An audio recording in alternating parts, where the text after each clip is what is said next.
Are we ready? In action! Mark it? Okay. Alright, marked. Welcome back to the channel. So, a couple things that I want to get out of the way first is I haven't posted a video in like over a month, but we're still diligently working on the trailer. And you also know that behind me, it's looking kind of fall. That's because I'm filming this intro now in November. But all this video footage is from a long time ago. So I'm in a coat because it's cold out here, and in this video I'm in a tank top. So obviously my videos are well behind of where I actually am in the trailer. So I wanted to get that out of the way first because I'm probably going to be doing some intros inside a nearly completed trailer, which is not going to line up with what the video is going to be about. But I have hundreds of hours of content that I've had to sort through. I'm desperately trying to get the trailer done before we lose all of our warm weather that makes it just too impossible to use. So the trailer's nearly done, but we are going to continue the video series as if it is not. So let's talk about this one.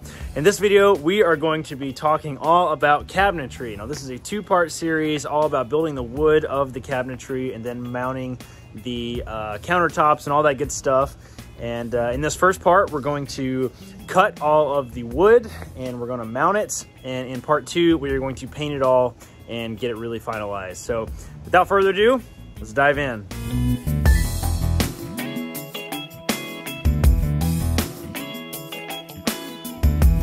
Okay, so before I did any actual cutting to build our cabinets, I extensively planned it out. So here I am in my Google SketchUp. You guys have seen me use this in other videos.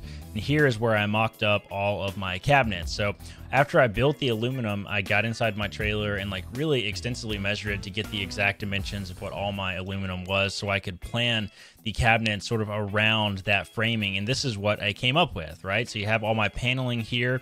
And if I turn on my shaker effect, I have all the shaker here, right? So what I did is I just put half-inch plywood and quarter-inch over top of it. I just glued it down to get this sort of shaker effect. And I designed it all here in Google SketchUp. So the reason I did that is because I wanted the exact dimensions of all the pieces of wood I was going to have to cut, because I knew I wanted to build this just out of plywood. And I knew I need exact dimensions of everything. So I took all of these dimensions and I named all these individual pieces inside of Google SketchUp, and I put them inside a Google Sheets file here, which I can actually make this available to you. I'll link it in the comments below, or in the description below, I mean. And these are my cut list, right? So I have all my individual panels and I have all my individual shaker effect as well. And the reason I dumped it all in here is because I used this really cool software that I found online called Cut List Optimizer. Now, this is free to use, and you can basically upload an Excel file and it will place all of the panels, everything that you need to cut. It'll place it on an 8x4 sheet and will basically kind of give you this cool little printout of what all the individual pieces that you need to cut are. So you don't have to waste a whole bunch of plywood, which is really, really cool, because I use 6 pieces of expensive, half-inch maple or half-inch birch plywood to make all these cuts, and I didn't want to waste it, so I found this cool software that lets you do that. So this Excel file is formatted in the way that the Cut List Optimizer wants you to use. So if you use this exact file, you can just change all your lengths, widths, and quantities and your labels or whatever, and just dump it into this Cut List Optimizer. And I have two different cut lists. I have one for the panels and then one for the shaker itself. So you'll see me referencing this page kind of throughout this build video, because this is what I use to get all my cuts. Do what I just told you to do. So I got chocolate on the board. Ready? Yep. It's 22, right?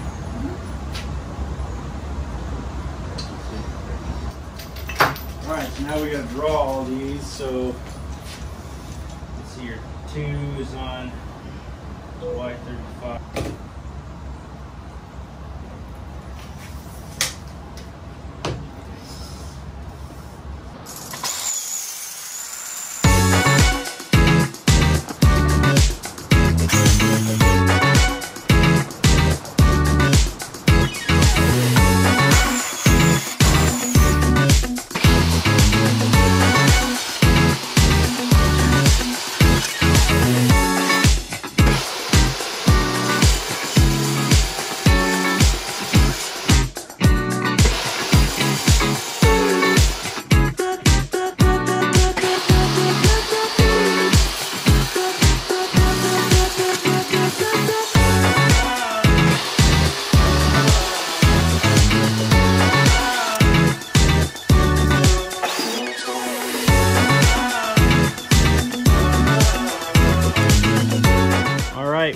have all of our shaker cabinetry done. Caitlin is putting the last couple labels on here. All looks really good. This was 1/4 inch birch, and we had a lot of cutting to do on that. It turned out really good. It looks nice and clean and exciting to see it. Then in here we have all the cabinetry pieces. We did all this yesterday. This is 1/2 inch birch. It's all through there and all through there. It took most of the day. All this is this leftover scrap. It took most of the day to get all that cut. Pretty big challenge, but hopefully all the cabinetry is done, unless some of our measurements are off, which is certainly possible. So we'll see. All right, so the next thing that I need to do is test fit all of my cabinetry pieces before I glue on all the shaker effect. Now I'm gonna put shaker kind of a look. We're gonna do like a fake shaker cabinet kind of all throughout, and if my measurements are not right, I'll be having to trim those. And once you glue it all together, it's gonna look like crap if I have to trim a whole bunch. So what I'm gonna do is I'm gonna just lay all the pieces in here and kind of mark them, do some cutting here and there on what needs to be cut, and get them ready for the shaker effect that we're gonna glue on later today. And it looks like it's gonna rain. It's pretty dark back here. So this will give me a good chance to work inside some if I can get all this stuff laid out and measured effectively. So let's do it.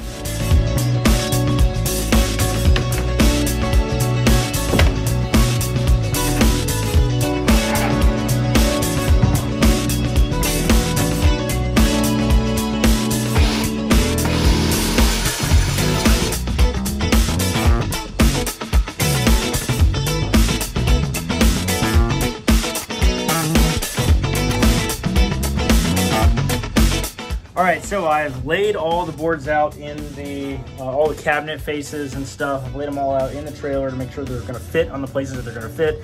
And I'm pretty sure it all fits together nicely. I had to trim a couple things, which I can show you. And now I'm getting ready to go put on the faces. For example, I had to trim this whole piece a good deal because I had to trim it to make it fit in the space anyway. So I had to fix the side of this. I had to get that the right height. I had to get the door a different height and that sort of thing. And I went ahead and trimmed the shelves that are going to go in there too. And you didn't really miss anything by not seeing that. All I did was cut little notches in the shelves. You can see I cut notches at each corner just so it fits nicely around the the framing there. So I got the little shelves in there, and I got the shelf cut in there too, and there's gonna be one more that goes above that. So next is to put all the shaker effect on the faces of all these. So let's do that. So I'm doing like a faux shaker effect on all of these cabinets just to make it look like it's a shaker cabinet, even though it isn't. And so what we did is we have 1/2 inch birch plywood, which is the main piece of cabinet, right? And we're doing the shaker effect in 1/4 inch birch. Now, neither one of these are actually 1/2 inch or 1/4 inch. Lumber just doesn't come like that, right? So it'll be a little less than 3/4 of an inch, which I think is gonna look really nice. I'm not doing anything fancy to this, except I'm just gonna take some wood glue, slap it on the back, glue it on really good, and we'll have our effect.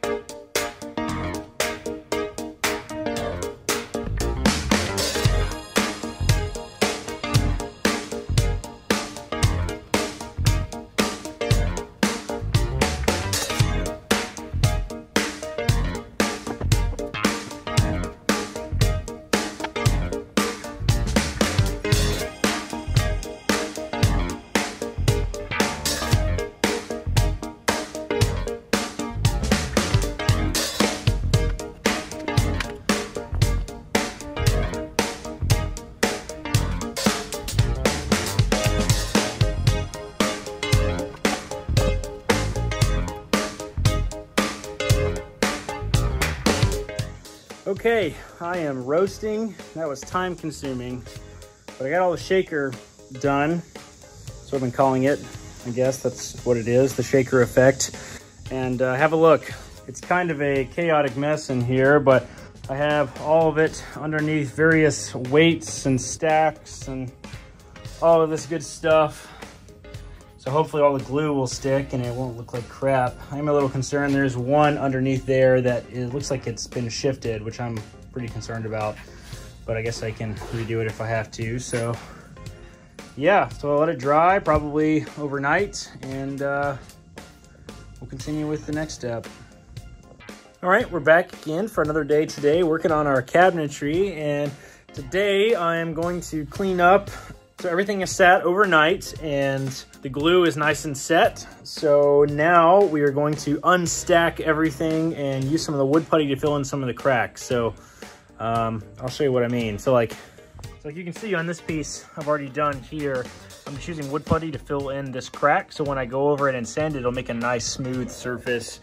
That'll be nice and clean for get ready for the paint. And I think that's one thing I'm gonna do, because I am probably gonna do veneer on the edge. And yeah, so I'm just gonna fill in all these cracks and go from there.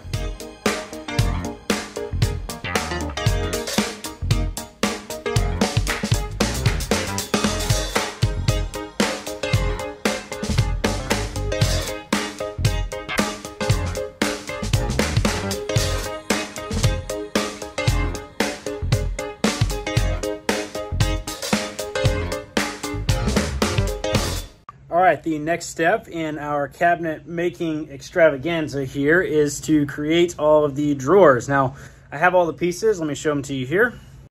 I have all the pieces of our drawers here. They are all nicely labeled. We have our bottoms down here.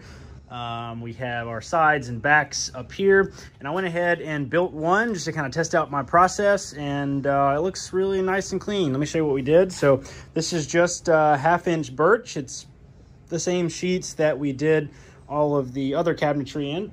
Gonna go ahead and do the drawers in this as well. And everything is nicely measured out ahead of time, and everything is cut. Now I'm just gonna do like a single line of glue on the rim there, and then I'm gonna go back with the nail gun, and I'm using 1-inch brad nails just to kind of pop in all along the edge. You can kind of see them through there, and it's nice and sturdy, and hopefully the combination of glue and nails will keep them nicely held together. And yeah, let's build some drawers.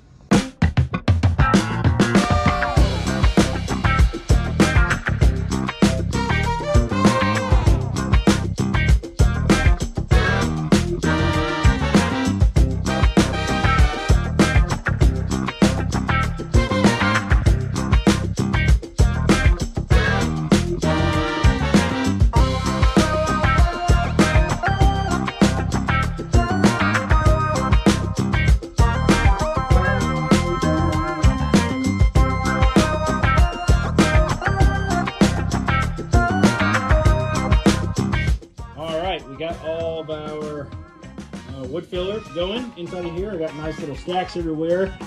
This one's being weighted down because it was warping on me some. And then I got some more over here. So everything is drying nicely. As soon as all that is dry and there is no more pink, see there's a little pink left in it. As soon as there's no more pink, we will sand and move on to the next thing.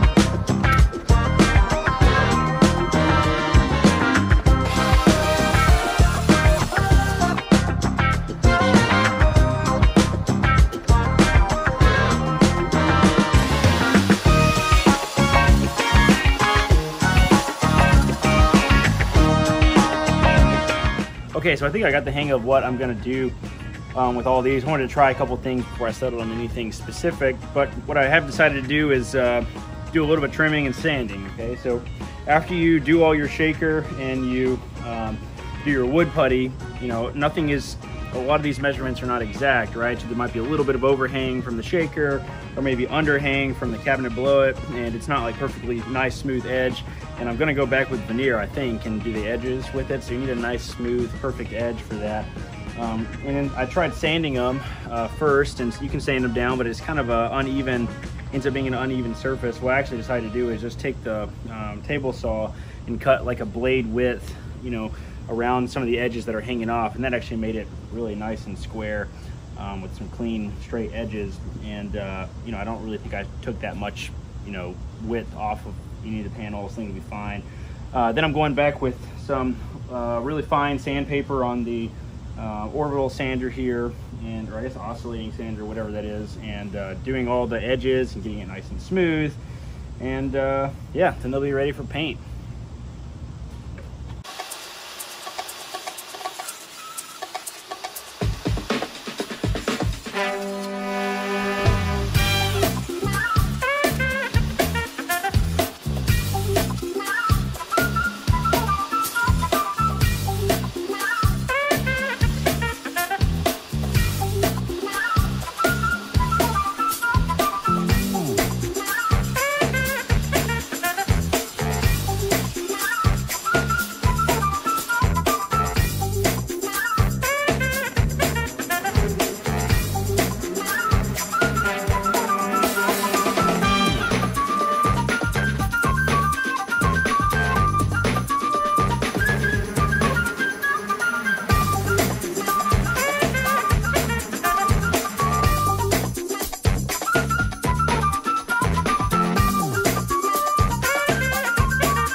All right, so next thing, we're gonna work on doing some countertops. Now, I originally was gonna use butcher block for my countertops, but I realized that was gonna be really, really heavy and sort of unnecessary. I mean, we're not gonna be living in this thing full time, I don't think, anytime soon anyway.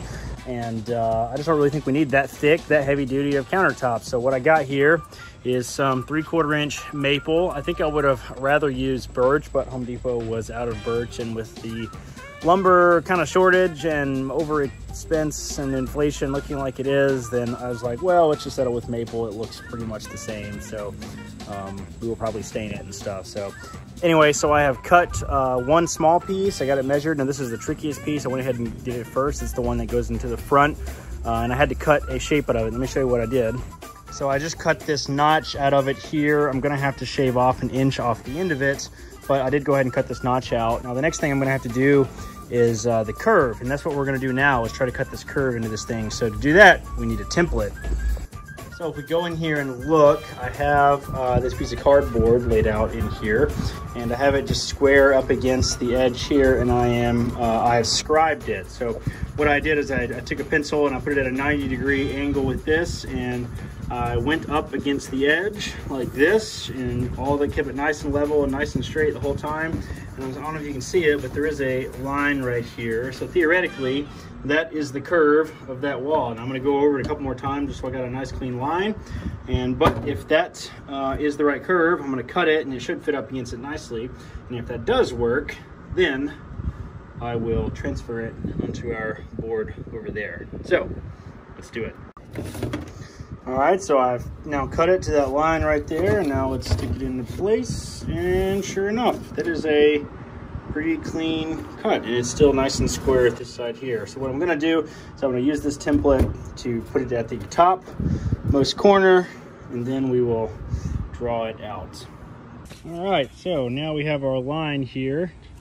We're gonna try to clean it up some because it's kind of an ugly line, but we will cut it with the jigsaw.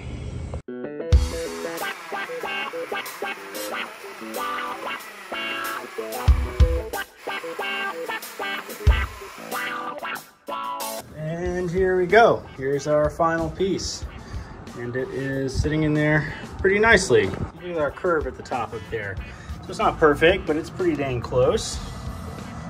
Close enough for our purposes here. Yeah, pretty pleased with that. It looks good. Now we just need to cut these other two pieces. Apologies for the darkness. I have the air conditioner running because it's hot outside, and we have an air conditioner. All right, we got our countertop pieces cut. So we have that one on that side, this nice long big one here, And I've already shown you this one over here. I'm really pleased with how these how this maple turned out. It's really pretty wood. It's got lots of notch and stuff in it, which I think looks really good. So we will probably do like a veneer on the front, just so we have this multiple layered ugliness covered up with something. And I don't know, maybe we'll stain it. We might do mineral oil. You gotta do something on it that is food safe, since it's for our food countertop and stuff. So that's that. All right, so the next thing I'm doing here is, before we paint all of our cabinets, we are gonna have to put the holes in them for the hinges. Now, I got this big old box of hinges off of Amazon. I'll link that below. It was like, I don't know, 20 sets or something like that. It's a lot of hinges, and they're pretty cheap and pretty nice. To make them work with the aluminum extrusion, you have to break off these little tabs. There are these little tabs right here, and I just bend these off with a pair of pliers. Which is pretty easy. It doesn't really take much force at all. Let me fold it back down so I can get to it. Basically, you just grab the little tip with the pliers, and you just pull it, and it will pop right off. See, there it goes. Get off there. All right, there we go. So now we have a nice flat edge. Now we got a nice flat edge that can go up against the aluminum extrusion, as that little thing was in the way, so no big deal. To actually do your holes in your cabinet doors is pretty easy. You just use one of these Craig tools. They're really nice. I got this one off of Amazon, I'm pretty sure, but basically everywhere carries them. And it's like two parts. It's this little blade thing here that actually cuts the hole, and then it's got this little measurement tool, which is really nice. There's a little ruler on the top on both sides, so you can measure how far from the edges of the door to do it. Standard for cabinets is 3 to 4 inches. I'm just doing 4 inches because I can just butt up against the edge there. It's really easy. Then there's these little knobs here that are numbered, and it's just 3, 4, 5, and 6. And that's how many millimeters the hole ends up being from the edge. And your instructions from your cabinet, from your hinges, will tell you how far away to do it. So this particular box, it says to do it 3 to 7 millimeters, so it doesn't actually really matter that much. I think I did 3 on most of these, and I'm pretty sure it's going to work good. I've tested it a little bit, and I guess we'll just have to see how it turns out. So anyway, I'm going to drill these holes. I've already done a couple, so I get the hang of it, and let's do it.